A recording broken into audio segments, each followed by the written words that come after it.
Welcome to the Empowered Entrepreneur, where strategy meets soul and success starts not with who you pretend to be, but who you truly are.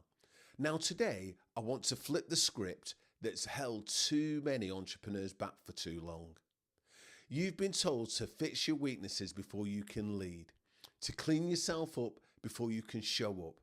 But what if I told you your fastest path to growth, confidence and clarity starts by turning those very same weaknesses into strengths?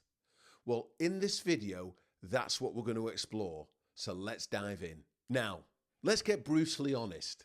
Building a business, especially one that means something, will expose every crack in your mindset, every fear, every bit of self-doubt. And in those moments, it's easy to label what you feel as a problem. I'm too emotional. I overthink everything. I second guess myself far too much. But what if these aren't defects? What if they're undeveloped strengths?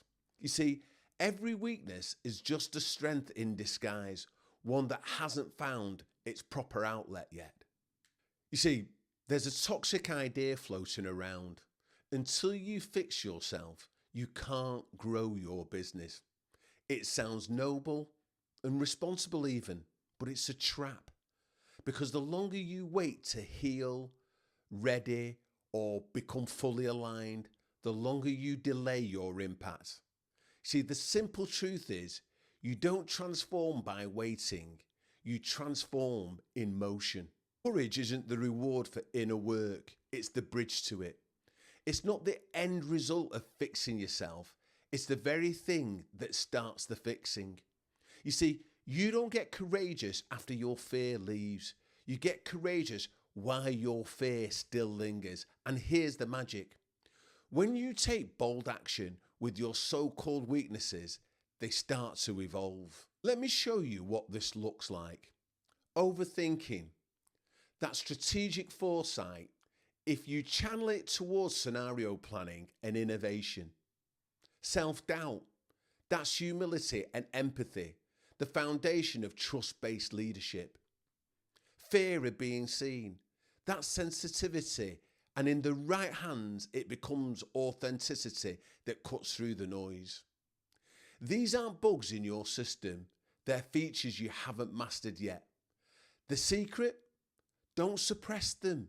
Shape them. I'll tell you my own story. I remember pitching to a panel of investors for the very first time. My palms were really sweaty. My sides were really shaky. Every voice in my head whispered, "Your idea is not big enough. They've seen better. You're not ready for this." And you know what? I didn't let those doubts take hold or take the mic. I stood up, heart pounding, and spoke anyway. And that moment, it didn't win me the investment, but it won me something bigger, my self-belief. Not because I crushed it, but because I showed up real. True transformation isn't about becoming someone else. It's about integrating who you already are. The shadows, the doubts, the quirks and all. Putting that into your leadership. It's saying, this is part of me and I'll lead with it anyway. You know what? That's real power. That's sustainable growth. When your weaknesses no longer hold you back, they start pulling you forward. So here's your challenge. Think of one trait, just one, you've been calling a weakness. It may be indecision or being too sensitive. You're too quiet, too intense, too emotional, or not enough. Now ask yourself, how could this actually be a strength if I used it differently? And then do one thing today to practice using it that way. Small actions, not perfection, just momentum. Because clarity follows courage, not the other way around. So if this message hit home, I want to hear from you. Like, subscribe, and in the comments, tell me, what's the one weakness you're ready to turn into a strength this week?